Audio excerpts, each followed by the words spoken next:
Selamun aleyküm. Muş vaqtınlar hayırlı olsun. Yakında bu Hong Kong'daki xavfsizlik bilan münasebetli Xitoy Xalq Cumhuriyeti tarafından bir kanun çıkardı. Bu kanun 6 bölümden ve 66 maddeden teşkil tapıdı. Ve bu kanunu çıkarganlama şu Xitoy Xalq Kongresi'nin, Xalq Kurultayının daimi komitesi çıkargan buldu. Bu 162 kişinin ki çıkargan bir kanun. Halbuki Xitay'nın ki Xalq Kurultay'daki bu sanlar 2956. Yani bu kanun bu 3000'ga yakın adamlarning çıkargan bir kanun emas endi. Fakat bu kanun bilan chiqishi bilan birlikte nimalar bo'ldi deganda, hozirgi Hong Kong'dagi o'zini boshqarish alohida rayon salohiyati tugdi degan gap. Ve shundaqla Hong Kong'daki demokrasi ve shundaqla alohida qonun jetdagi aloydiligi bular hamda tugaydi hamda. Demokrasi tuzumi asta tugaydi. Yani Hong Kong'ni Xitoylashtirdi desek bo'ladi.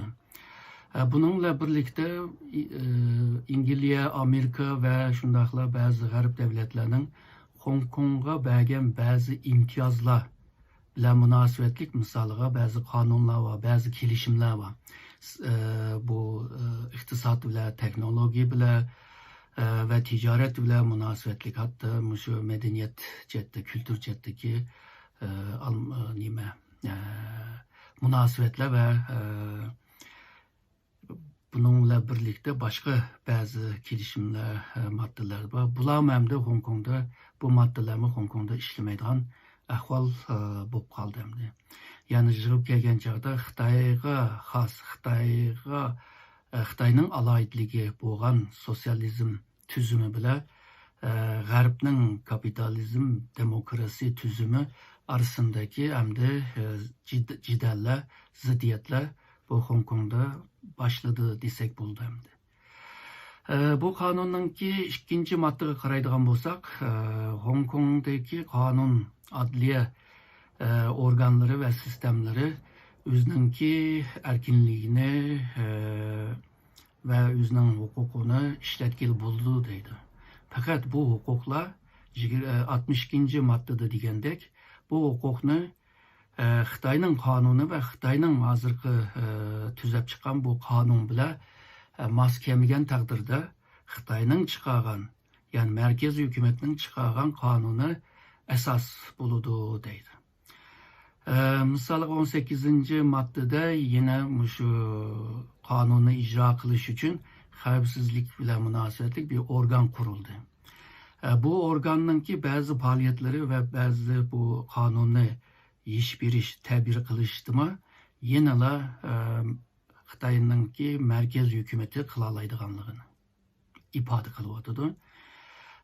Ve bunu 44. maddeye qaraydigan bo'lsak, devletninki Hong Kong'dan ve devletninki xavfsizligiga ziyon bergan bunda jinoyatlarni aniqlagan vaqtida yine bu Hong Kong'daki umumiy valisi qonunchilarni, sotchilarni ve hakimlarni tayinlaydi deydi.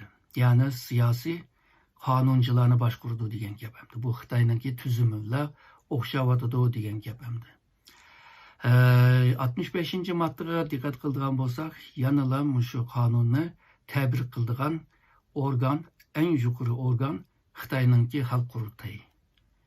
Yani bu Hong Kong'ninki kanun jetdagi bir haq ve hukukni qo'lga tushirib olgan bo'ldi ve Hong Kong mahkemesi tüzükrek bir kanun işlerini icra kılamaydigan bir halga geldi degan gap.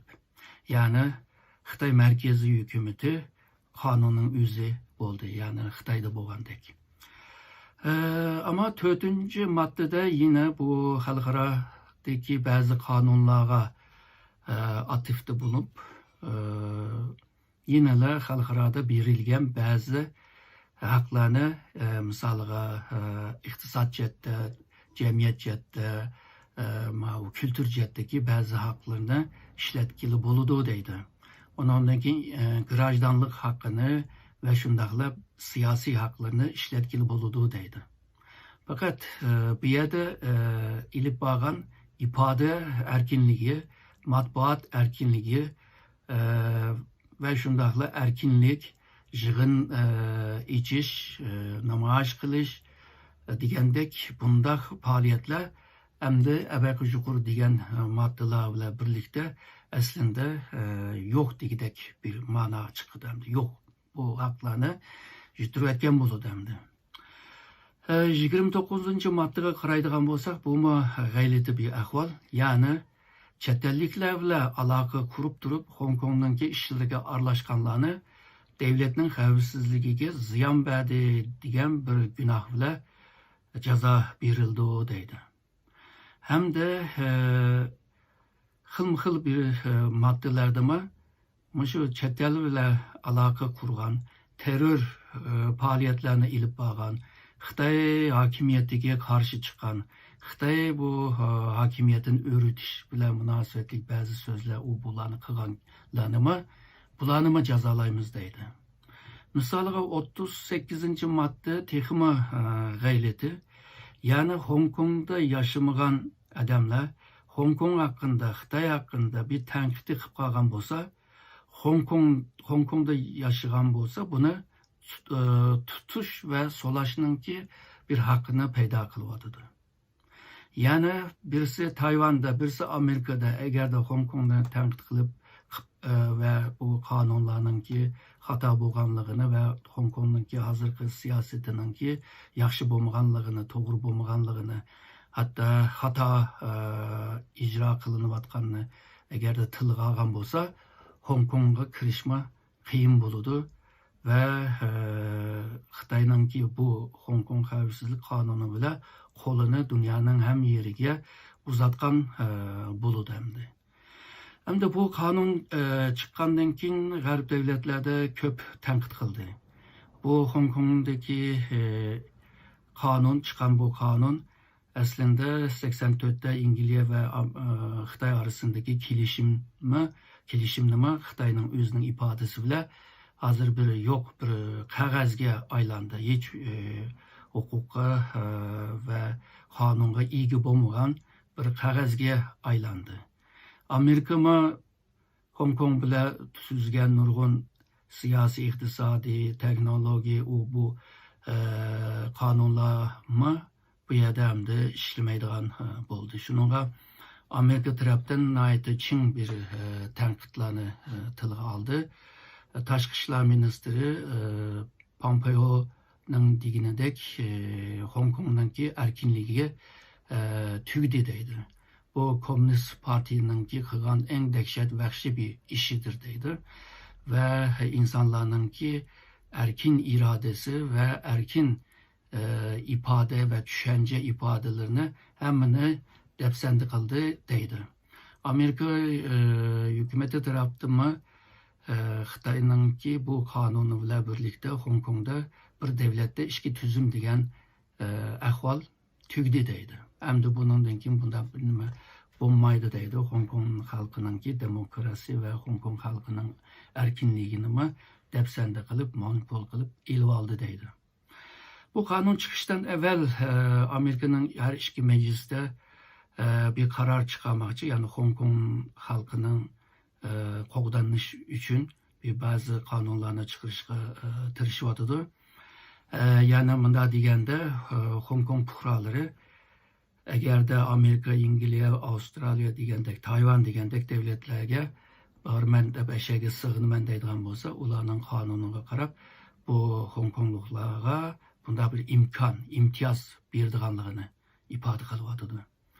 Hamda Amerika shundaqla dedi, bundan keyin bu Hong Kongga sitirib berdigan ba'zi texnolojik qurollarni setib bo'ldi.